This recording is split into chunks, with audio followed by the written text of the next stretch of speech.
حق ہے ولایت فقی مومن کی آرزو، اسلام اس سے زندہ ہے دنیا میں چار سو، جس کو خدا رسول سے الفت ہے مومنوں، وہ اس کے لیے کرتا ہے ایمانی جستجو، ظالم اس کے ڈر سے میدان سے دوڑ سکتے ہیں۔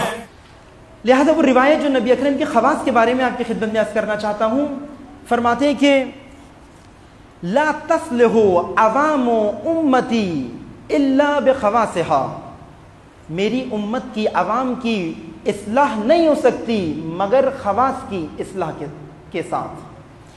جب تک میری امت کے خواص اصلاح نہیں پا جاتے، بہت صراحت کے ساتھ نبی اکرم نے ارشاد فرمایا، جب تک امت کے اندر خواص اصلاح نہیں پا جاتے تب تک عوام کی اصلاح ناممکن ہے، کیونکہ عوام خواص کے پیچھے ہوتی ہے۔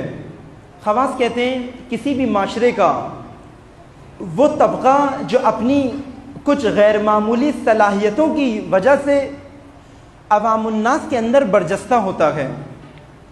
مثلا علم بہت اچھا ہے ان کے پاس، علمی حیثیت سے ہو سکتا ہے وہ اس معاشرے کے خواص میں شامل ہوتے ہیں، عالم بزرگ، آیت اللہ، مرجع، مجتہد، حجت الاسلام والمسلمین،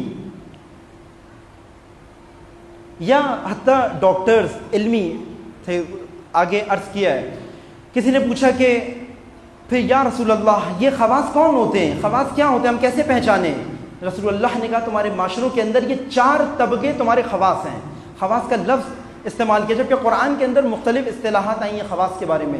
کہیں قرآن کے اندر کہا کہ یہ ملا تمہارے خواص ہیں، ملا کی اصطلاح، کہیں آیا راہب جو لوگوں کو انبیاء سے دور کرتے تھے، یہ خواص ہیں راہب، یا آیا ہبر کی اصطلاح قرآن کے اندر آئی، یہ خواص ہیں جو ہمیشہ انبیاء کے مقابلے میں آ کے نظام انبیاء سے لوگوں کو دور کرتے تھے، اور عوام کیونکہ بغیر سوچے سمجھے ان خواص سے دم جوڑ کے ان کی دم کے پیچھے اپنی زندگیوں کو رکھتے تھے، جہاں یہ خواص مڑتے تھے عوام وہیں چلے جاتے تھے۔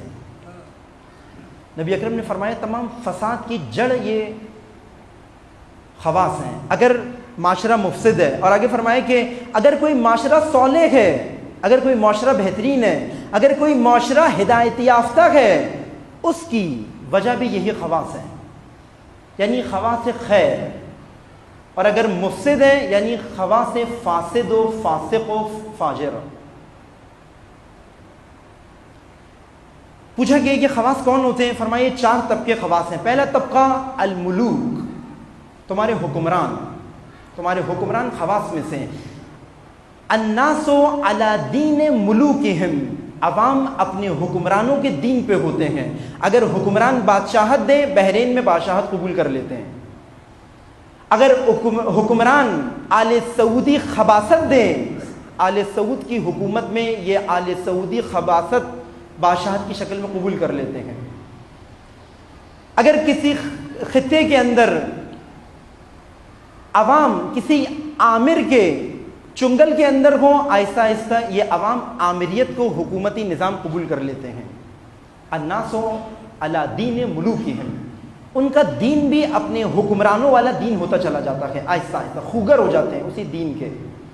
اگر حاکم آزاد جمہوریت کے اوپر یقین رکھتا ہو، آپ دیکھیں گے اس معاشرے کے ممبر پہ عالم علماء آزاد جمہوریت کے نغمے پڑھنا شروع کر دیں گے۔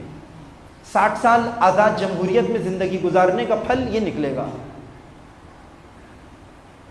وہاں کے عوام آزاد جمہوریت کو اسلامی جمہوریت سمجھ کے اپنی زندگی جاری و ساری رکھیں گے۔